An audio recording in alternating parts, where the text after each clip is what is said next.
मुझे बड़ी निराशा हुई कि धर्म के नाम पे जितना लोग झूठ करते हैं, मेरे ख्याल से और किसी भी चीज़ में, किसी भी धंधे में नहीं करते। लेकिन धर्म का जो धंधा बना के रखा है, पैसा कमाने का धंधा बना के रखा है, इससे बढ़ के घृणित बात तो कोई हो नहीं सकती। इसीलिए आपने ये भी सुना होगा कि ईसा मसीह ने, जो कि इतने शांति के पुजारी थे, उन्होंने भी एक बार हंटर लेकर के जो लोग मंदिर में दुकानें लगाकर बैठे थे उनको मारना सीखा। अपने यहाँ तो मंदिरों में दुकानें लगाकर जो बैठते हैं उनको तो कोई मारता पीटता है नहीं, लेकिन जो मंदिर की दुकान बनाए बैठते हैं, जो भगवान को वो रास्ते में बेच रहे हैं, और करोड़ों रुपया जिन्होंने इकट्ठा कर लिया है, करोड़ों रुपए का जिन्होंने फॉरेन एक्सचेंज कमाया, सबको बेवकूफ़ बना बना करके, और भूत विद्या, स्मशान विद्या, प्रेत विद्या आदि से उनको पागल बना करके और उनको लूट रहे हैं, इससे बढ़ के अधर्म और पाप संसार में कोई है।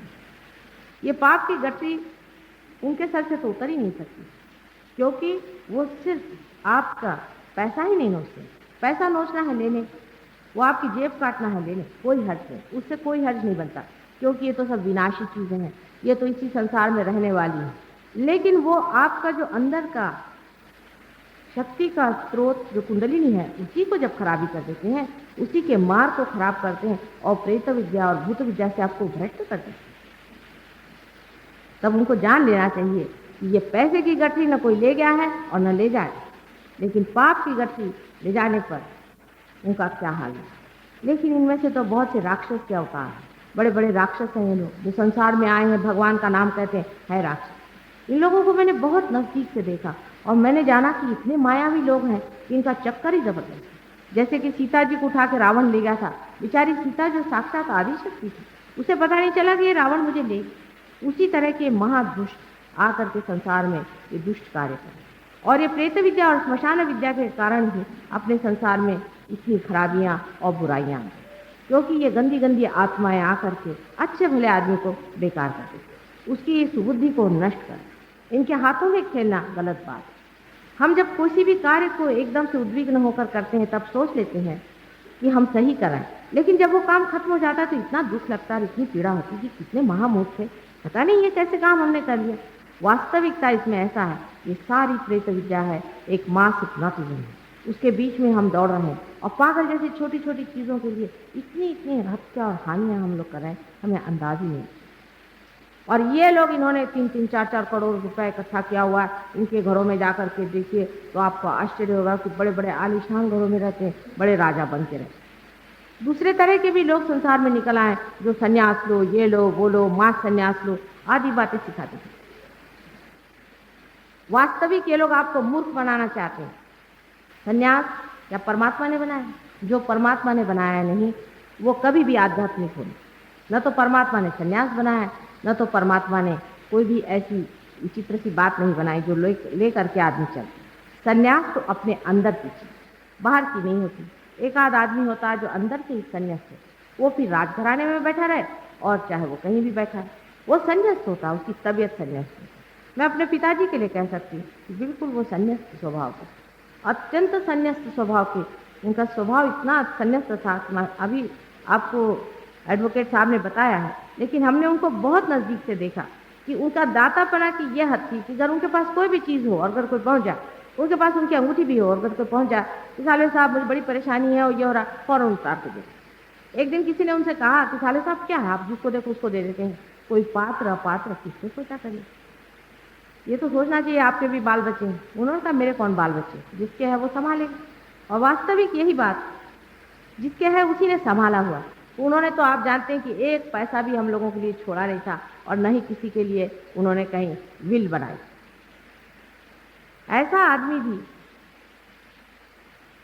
संसार में रहता है, नाम करता है, बड़ा आदमी बन के चला जाता है। और एक ऐसा भी आदमी होता है कि जो धर्म के नाम पर ये दुनिया भर का करकट कूड़ा इकट्ठा, पैसा इकट्ठा। जब पैसा मिलने से इंसान सुखी होता, तो जिन देशों में बहुत सा पैसा है, खाने पीने को बहुत है, यहाँ मैंने सुना आंदोलन हो रहा। अब हम तो यहाँ आए आप लोगों को कल्याण के लिए, रास्ते में इन लोगों ने उतार लिया, कल वहाँ मत जाओ, वहाँ सब लोग पत्थर मारेंगे। मैंने कहा ये भी कोई तरीका हुआ? भाई हमको इनको अनाज कम ज़्यादा थोड़ी दे रहे हैं, लेकिन बुद्धि का भ्रम देखिए कि वो हम ही को पत्थर मारने के लिए निकले। उसकी वजह यह है कि हम खाना पीना इसको इतना महत्व देते। वास्तविक खाना पीना इतना कोई महत्वपूर्ण नहीं। कोई इतना महत्वपूर्ण नहीं, कोई यहाँ पे भूखा नहीं मर रहा है। अगर कोई भूखा मरता होता तो आप सिनेमा में देखिए, हजारों लोग खड़े हुए टिकट के लिए ब्लैक में खरीद रहे हैं, रिक्शे वाले, टांगे वाले सब खड़े रहते। कोई ऐसी बात नहीं है जिसके लिए कि आप किसी को भी पत्थर मारते फिरे। लेकिन ये सब भूत विद्या है, आप जानते नहीं, बिल्कुल साक्षात भूत विद्या है। ये प्रेत विद्या का ही लक्षण है और कुछ नहीं है। नहीं तो मनुष्य इतना मूर्ख थोड़ी ना है जो इस तरह की बेवकूफ़ियाँ करे। तो इस तरह से जहाँ पर जिन देशों में बहुत एफ्लुएंस है, जहाँ लोग बहुत रईस हैं, जैसे अमेरिका देश, अमेरिका में इतना पैसा है कि एक साधारण घर की नौकरानी जो आती है वो भी कैडलक गाड़ी में बैठते हैं।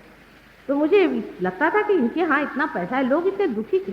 देखते हैं आज तो कैडलक गाड़ी में आई और कल उसने आत्महत्या कर ली। मैं कभी आत्महत्या क्यों कर?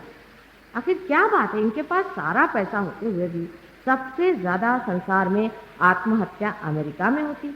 आश्चर्य की बात है। इसका अर्थ एक तो बात जाहिर है जो हमें समझ भी लेना चाहिए कि पैसा ही संसार में सब कुछ नहीं है। पैसे से भी बढ़ के कोई चीज़ है जिसको हम खोज रहे हैं, पैसे। मनुष्य क्या खोज रहा है? वो खोज रहा है शांति और आनंद। वो पैसा नहीं खोज रहा है, वो पैसा भी इसीलिए खोज रहा है कि उसको शांति और आनंद मिले। शांति और आनंद मनुष्य को धर्म के सहारे मिलती है, और धर्म बाहर का धर्म नहीं है, अंदर का है, जिससे धारणा होती है।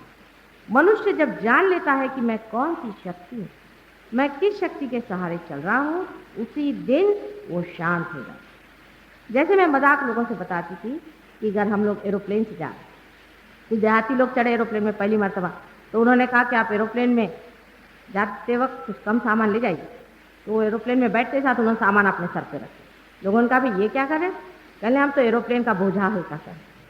वास्तविक हम लोग भी परमात्मा का बोझा हल्का करें, उस डिवाइन पावर का, उस अनंत शक्ति का हम बोझा हल्का करें, जिसने हमें बनाया, घड़ाया, बड़ा किया और जो हमारा संगोपन करने के लिए किया। इसी तरह से हम बहुत सीरियसली उसका बोझा उठाए हुए हैं। लेकिन जिस दिन जानेंगे कि जिसने बनाया है, जिसने हमें पाला है, बड़ा किया है, वही हमारा सर्वे सर्वा, उसी दिन बोझा जो है सर से एकदम हल्का हो जाएगा और मनुष्य जानेगा कि ये एक नाटक। जैसे कि यहाँ आप देख रहे हैं बहुत सी बिजलियाँ चल रही, बल्ब जल रहे हैं, इसमें आप देखते हैं कि पंखे भी चल रहे हैं, ये सब किसी शक्ति के द्वारा। लेकिन अगर कोई बल्ब सोचे कि साहब मैं ही अलग से एक जल रहा हूँ और मुझे को जलना है और मैं नहीं जलता रहा तो सब दूर अंधकार हो जाएगा, तो हम उसको कहेंगे तो महामूर्ख है। लेकिन अगर हमारी दो और हम दृष्टि करें तो यही बात हमारी। जिस दिन हम जान लेंगे कि एक शक्ति हमारे अंदर से दौड़ रही और उसी शक्ति के सहारे आज हम प्रज्वलित। अब मॉडर्न लोग कहते हैं कि हम कैसे विश्वास करें माता जी, आप कहते हैं कि ऐसी एक शक्ति है और ये है वो है। मैं कहती हूँ कि इंसान गया ही किस हद तक, साइंस पहुँचा ही किस और तक। सीधी बात है, अगर आपसे कोई पूछे तो आप उनसे पूछे कि आपके हृदय में धड़कन होती है? कोई डॉक्टर से कहना हाँ, तो वो कहेगा कि तो क्या हुआ, ये तो होती है, अपने आप होती। कभी पर इसे कोई करता है? कौन है? तो कहला कोई नहीं करता, एक सिस्टम है, उसको हम कहते हैं कि ऑटोनॉमस नर्वस सिस्टम, माने स्वयं चालित संस्था। वो स्वयं चालित संस्था इसको चला रही है। तो उससे आप पूछे कि भाई वो फिर स्वयं कौन? भाई कोई तो कोई चला रहा है, स्वयं कहो, चाहे उसको भगवान कहो, चाहे उसको शक्ति कहो, चाहे उसको कोई नाम दो, कोई तो शक्ति जो इसे चला रही। तो ये शक्ति कौन? हमारा पचन हो रहा है अपने आप, ये कैसे हो रहा है? हमारा श्वसन चल रहा है अपने आप, ये कैसे हो रहा है? अब उसका एक नाम बना दिया आपने कि स्वयं चालित। लेकिन ये तो नाम आपने दे दी, नाम देने से तो कोई साइंटिफिक बात नहीं है। साइंटिफिक का मतलब है कि उसको पूरा आपको जोरा देना पड़ेगा, बताना पड़ेगा किस चीज़ से, उसके बारे में आप कुछ जानते नहीं खास, कहते भाई वो तो अपने आप कर।